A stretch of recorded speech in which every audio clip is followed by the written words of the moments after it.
Pues una semana más, queridos televidentes de María Visión, de este canal televisivo que tanto evangeliza y tanto bien hace a la Iglesia de Jesucristo.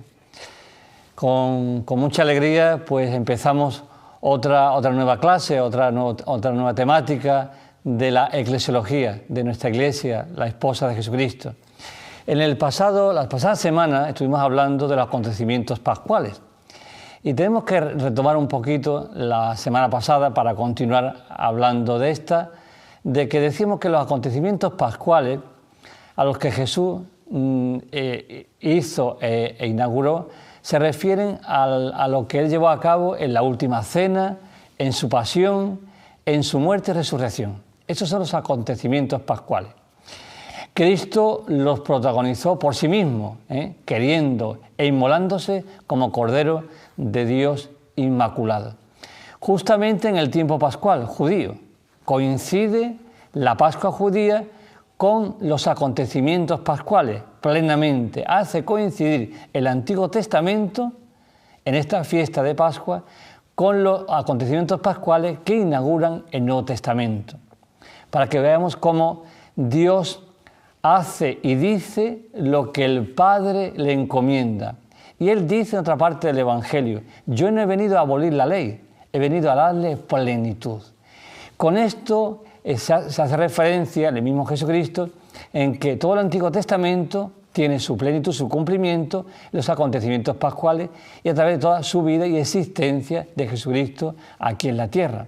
Por eso, todo lo que el pueblo de Israel antiguamente aconteció y vivió y peregrinó en la historia, tienen plena vigencia en la Iglesia actual a través de los acontecimientos pascuales, que podemos repetir, son la celebración de la última cena, su pasión, muerte y resurrección. En él, la nueva era pascual, el paso definitivo de Dios entre los hombres, que los libera de la esclavitud del pecado, consiste este acontecimiento pascual. En referencia más directa a la Iglesia, los acontecimientos pascuales contienen todavía otras resonancias históricas, como decíamos al principio, y sobre todo decisivas, vinculaciones fundacionales, es decir, todo lo que ocurre en el Antiguo Testamento, la alianza del Sinaí, la entrega de las tablas de la ley, el que salga el pueblo de Egipto de las garras del faraón, y así todos los acontecimientos del Antiguo Testamento tiene su pleno cumplimiento, su validez en esta Iglesia y tiene su resonancia en esta historia que inaugura Jesucristo con su persona, su predicación y los hechos pascuales. En efecto, no solo resuena lo ancestral de la liberación de los judíos, sino que también la antigua alianza de Moisés, como ya hemos referido en las otras clases, en las otras temáticas de eclesiología, y que selló con su sacrificio de sangre, en virtud de los cuales los israelitas quedaron constituidos en el pueblo de Israel. Es decir, ¿qué estamos diciendo?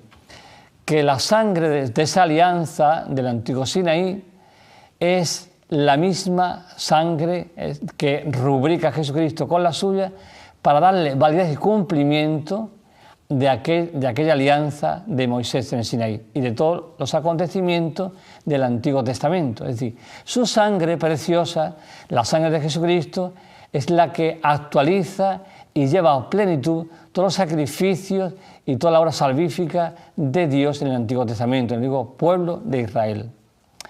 Cristo evoca, sintetiza y a la par trasciende a ambos eventos, el Antiguo Testamento y el Nuevo Testamento.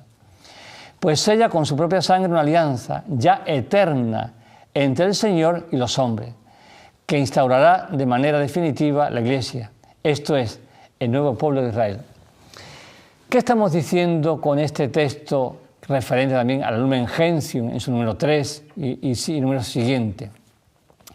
Porque Jesucristo lo que hace es que los acontecimientos del Antiguo Testamento tienen una validez para el pueblo de Israel de aquella época y también van haciendo referencia a lo que serán los acontecimientos pascuales. Pero esos acontecimientos del antiguo pueblo de Israel, todos los acontecimientos, los hechos que realiza Abraham, Isaac, Jacob, Moisés y así todo el Antiguo Testamento, solamente tienen su validez para aquella época, pero Cristo instaura y realiza una nueva alianza, que no será solamente con efecto a la propia época histórica donde Él vive, sino que tendrá efectos para toda la Iglesia universal de todos los tiempos y también tendrá su efecto y su eficacia para siempre y por toda la eternidad. Es una alianza eterna, porque su sangre, su sacrificio redentor, sus misterios pascuales tienen una permanencia permanente y operante que es eterna, por ser la persona de Jesucristo y no un personaje en nombre de Cristo. Todos los profetas, jueces, reyes, patriarcas, Moisés, Abraham y así, todos los personajes que sobresalen en el Antiguo Testamento, pues son una representación, son una prefiguración del mensaje y los acontecimientos pascuales de Cristo. Todos hacen referencia a Jesucristo, al Mesías. Todos anunciaban al Mesías. Y Jesucristo, que es el propio Mesías, el que hace de por sí y en sí mismo el sacrificio redentor de Jesucristo en la cruz, los acontecimientos pascuales enteros, lo que realiza es con carácter eterno, permanente y operante, porque lo realiza el mismo Dios, hecho hombre en la historia. En la última cena, pues Cristo anticipa sacramentalmente el sacrificio de la cruz y revela su sentido redentor universal y perenne. Lo hace al instituir la Eucaristía, el Jueves Santo, en la última cena, con sus apóstoles. Y lo hace instituir también al conferir el sacerdocio ministerial a los apóstoles. Evangelio de Lucas, capítulo 22, versículos del 19 al 20. Jesucristo, en estos primeros acontecimientos pascuales, que es la Eucaristía, lo que hace es perpetuar en el sacramento el sacerdocio, el único sacerdocio de Jesucristo, lo hace perpetuar en los apóstoles, que los consagra, los ordena obispos, los primeros 12 obispos de la historia, para que perpetúe toda la obra salvífica de Dios en la tierra, en la Eucaristía, y también el sacerdocio de Jesucristo en la tierra. Con esto que decimos, que la Eucaristía que celebra Jesucristo, la primera que celebra Jesucristo y la única que celebra en la historia, lo que hace es perpetuar toda la obra de Dios, la salvación del Padre, del Hijo y del Espíritu Santo en la tierra, para que nosotros podamos celebrar la Eucaristía todos los días y en cada rincón del mundo.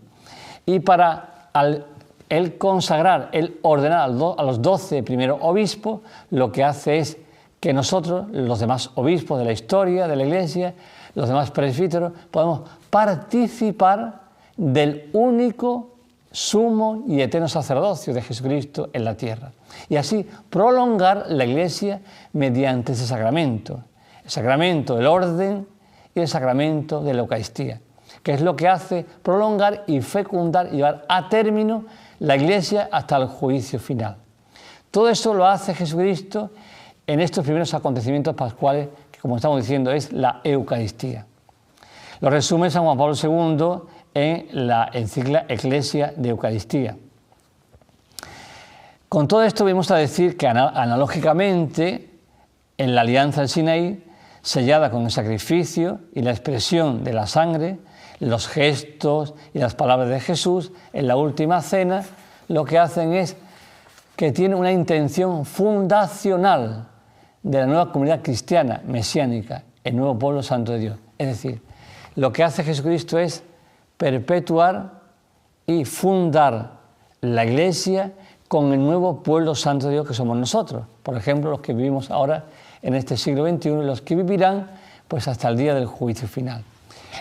Esto hace referencia al catecismo de la Iglesia Católica. Hoy tenemos el catecismo de la Iglesia, que es algo importantísimo. Aquí queda recogida la doctrina de la Iglesia, queda recogido el credo y queda recogida pues todo lo que son los misterios pascuales. Algo tan fundamental como es la prolongación de la salvación de Cristo en la historia, en el tiempo, con su intención fundacional desde el principio de fundarla en la historia. Vamos a abrir unas páginas que son los números del Catecismo de la Iglesia Católica, que son del 1362 a 1367. Y vemos cómo el catecismo lo explica de forma maravillosa.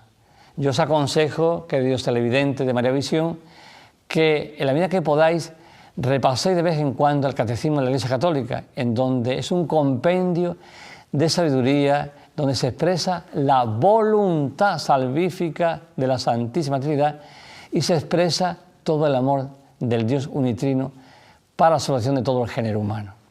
Dice así el número 1362 del Catecismo de la Iglesia Católica, referente a los misterios pascuales. Dice: la Eucaristía es el memorial de la Pascua de Cristo, la actualización y la ofrenda sacramental de su único sacrificio en la liturgia de la Iglesia, que es su cuerpo.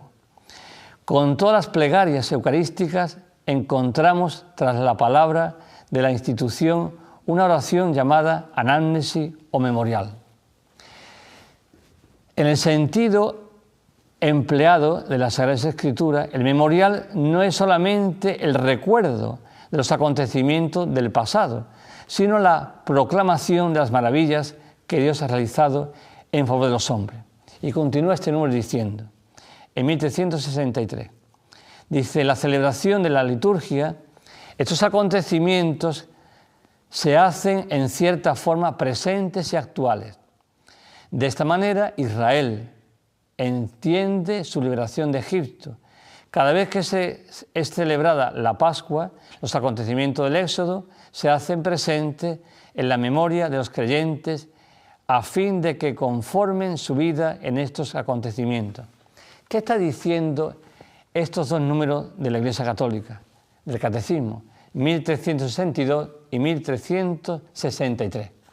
Pues que cada vez que celebra la Eucaristía, no solamente tiene lugar y se realiza en presente de forma sacramental toda la obra salvífica de Jesucristo y de forma fundamental y esencial los acontecimientos pascuales, la última cena, la pasión de Cristo, la muerte de Jesucristo y su resurrección, sino que también tiene lugar de forma sacramental todo aquello salvífico que contiene el Antiguo Testamento. Por eso dice conmemoración y anámnesis. Es decir, no es que se haga un recuerdo en la Eucaristía de aquello que sucedió en el Antiguo Testamento y lo que Cristo celebra como acontecimientos pascuales, sino que se hace presente de forma salvífica, no un recuerdo a aquellos hechos históricos del Antiguo Testamento que tienen su cumplimiento en los acontecimientos pascuales.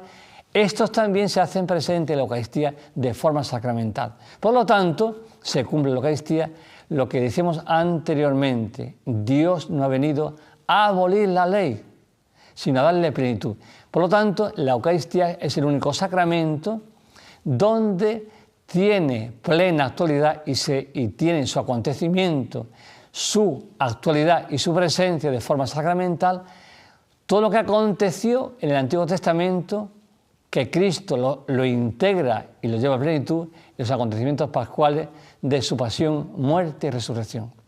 Por eso la Eucaristía es el sacramento en donde únicamente la persona de Jesucristo se hace presente. Su cuerpo glorioso se hace presente en la Eucaristía cuando en el momento en que se actualiza la resurrección de Jesucristo. Y tiene lugar de forma sacramental toda la pasión, muerte también de Jesucristo, a la vez que integra y aglutina y hace presente lo que decíamos antes, todos los hechos salvíficos del Antiguo Testamento y que los engloba en los acontecimientos pascuales que son la obra salvífica de Cristo en la Eucaristía. Por lo tanto, Antiguo Testamento y Nuevo Testamento tienen su presencia y actualización no como recuerdo, sino como de forma eficaz y actual, presente en la historia de cada momento hasta el juicio final en cada Eucaristía. Por eso la Santa Misa es sacramento primordial que, como dice Ecclesia de Eucaristía, esa encíclica, hace fecundar, hace presente y hace prolongar mediante el orden sacerdotal la Iglesia hasta que llegue su momento de la parucía final, que es el cumplimiento final de la historia salvífica, en donde todo, dice San Pablo, será recapitulado en Cristo. Continúa diciendo el número 365 del Catecismo de la Iglesia Católica lo siguiente: por ser memorial de la Pascua de Cristo, la Eucaristía es también un sacrificio. ¿Qué está diciendo este número? Pues que Cristo hace coincidir en la historia los acontecimientos pascuales con la tradición de los judíos de la Pascua judía. Cristo, cuando sufre su pasión, muerte y resurrección, en las fiestas de la Pascua judía, para que mediante ese recuerdo histórico de la Pascua judía, en un día determinado, unos días determinados, con unas costumbres determinadas, Cristo también celebra su Pascua, la nueva Pascua, que culmina la resurrección, los hechos pascuales, los acontecimientos pascuales, también los hace coincidir con la Pascua judía. ¿Para qué? Para revelar que Cristo integra, da pleno cumplimiento al Antiguo Testamento en los acontecimientos pascuales que él celebra en esa fecha histórica donde el pueblo judío celebra la Pascua, el paso del pueblo de Israel a la tierra prometida, ¿no? Finalmente. Y dice, continúa el número diciendo, el carácter sacrificial de la Eucaristía se manifiesta en las palabras mismas de la institución, que dice Jesucristo en la última cena: esto es mi cuerpo, que será entregado por vosotros. Esta copa es la nueva alianza, que mi sangre que será derramada por vosotros. Lucas capítulo 22, versículos del 19 al 20. Por lo tanto, en la Eucaristía, continúa diciendo el número del Catecismo de la Iglesia Católica, dice: en la Eucaristía Cristo da el mismo cuerpo que por nosotros entregó en la cruz y la sangre misma que derramó por muchos, para emisión y remisión de los pecados. Mateo 26, 28. Algo hermosísimo de este número 1365 del tema que estamos hablando hoy de la eclesiología. Viene a decir este número del Catecismo de la Iglesia Católica, que el mismo cuerpo de la cruz, el mismo crucificado, el mismo que fue flagelado, el mismo que estuvo ante Pilatos, sentenciado cobardemente a muerte y por sedición, porque ya no había forma de acusarlo el Sanedrín para que muriera, por sedición, que es la condena de Cristo. El mismo cuerpo que él es burlado, el mismo cuerpo que es desnudado en el Calvario, el mismo cuerpo que es atravesado por los clavos, el mismo cuerpo que predicó, esa persona divina, ese hombre verdadero, siendo el Hijo de Dios, ese cuerpo humano, esa humanidad santísima, es la misma que acontece y tiene lugar en cada Eucaristía, gloriosamente y triunfantemente resucitado.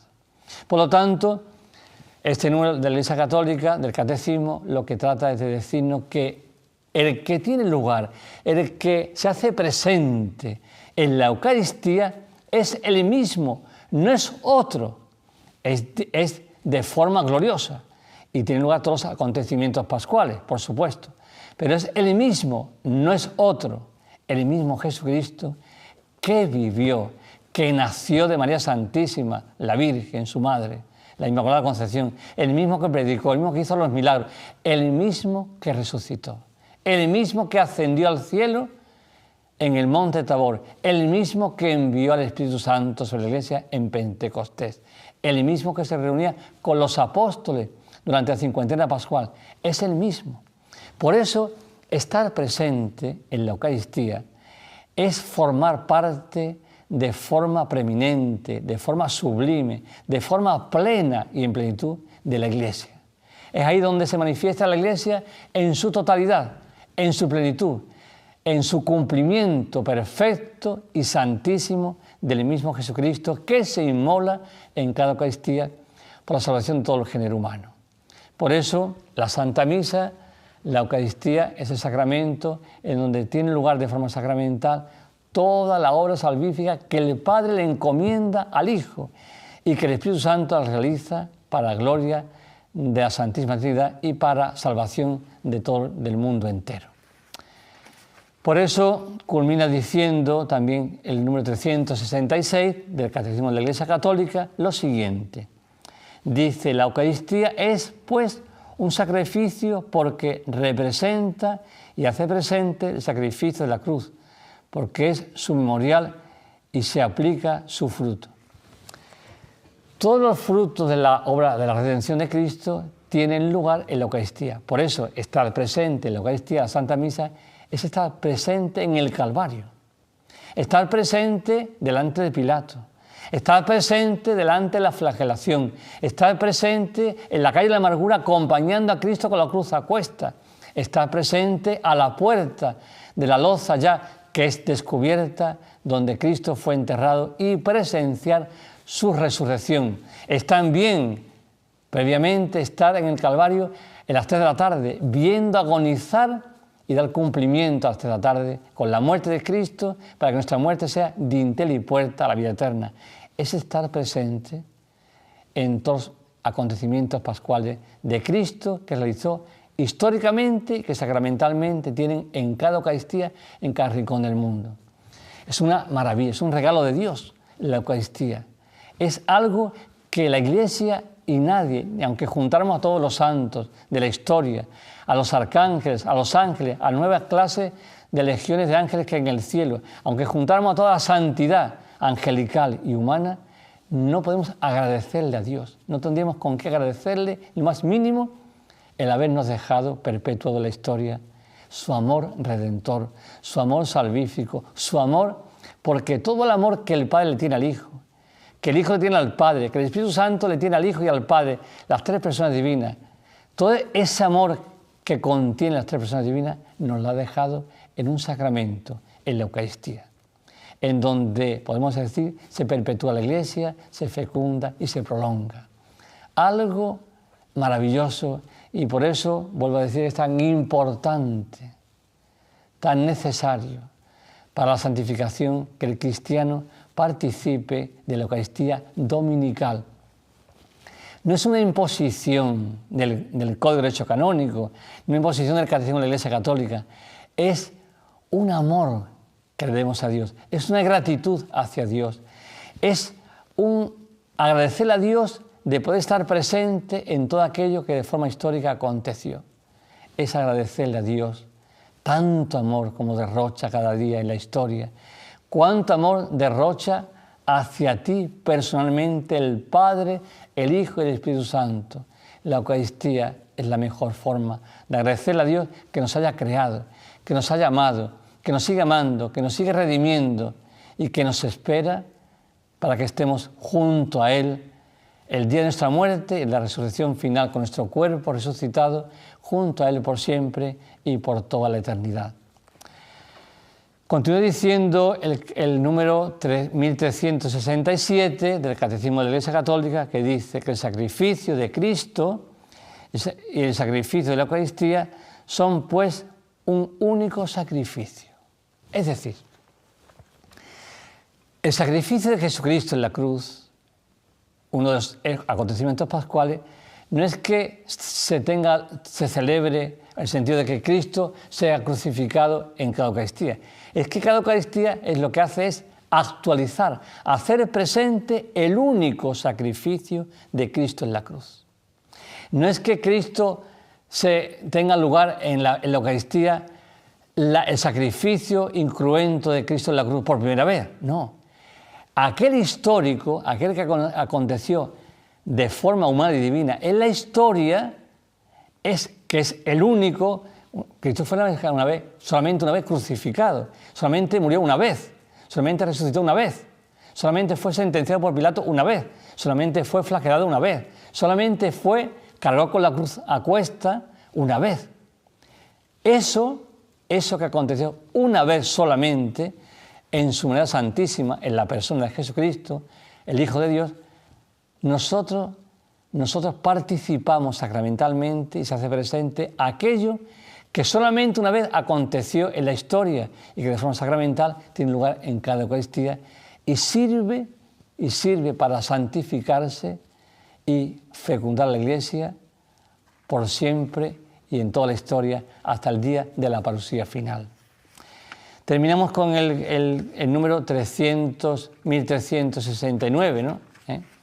En el que dice: toda la Iglesia se une a la ofrenda y a la intercesión de Cristo, encargando el ministerio de Pedro en la Iglesia. El Papa es asociado a toda la celebración de la Eucaristía, en la que es nombrado como signo y servidor de la unidad y de la Iglesia universal. El obispo del lugar, que es siempre responsable de la Eucaristía, e incluso cuando es presidida por un presbítero. El nombre del obispo se pronuncia en ella para significar su presencia de la Iglesia particular en medio del presbiterio y con su asistencia de los diáconos. La comunidad intercede también por todos los ministros que por ella y con ella ofrece sacrificio eucarístico. Terminamos diciendo que en esta Eucaristía, en la Eucaristía de todos los días, cada vez que vamos a la Santa Misa, se nombra al Papa actual de la historia, el que existe actualmente, el Santo Padre, el Papa Francisco. Y se nombra al arzobispo de Sevilla, al obispo don José Ángel. Es decir, a sus obispos auxiliares también se nombra en el canon de la misa. ¿Por qué se nombra al Papa actual del momento histórico y al obispo del lugar, en nuestro caso, a nuestro querido don José Ángel Sáenz Meneses, arzobispo de Sevilla? ¿Por qué se nombra en la Eucaristía? Y es algo obligatorio que hay que hacer, porque lo que se hace presente, al nombrar al pontífice actual y al obispo actual de la diócesis donde se celebra la Eucaristía, es actualizar el ministerio petrino y actualizar el colegio apostólico, en este caso la persona de nuestro arzobispo de Sevilla, nuestro querido don José Ángel Sáenz Meneses. Por eso la Eucaristía, queridos hermanos y hermanas, es el compendio, el lugar por excelencia donde se hace presente todo el amor y toda la historia del pueblo de Israel y del nuevo pueblo santo de Dios que somos nosotros, la Iglesia que peregrinamos en la tierra, caminando hacia la parusía del juicio final. Pues, queridos televidentes, muchísimas gracias por estar ahí una semana más.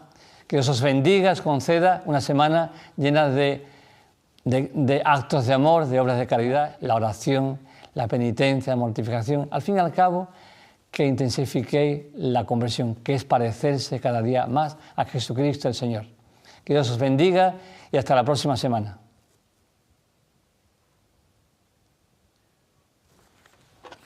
A ti.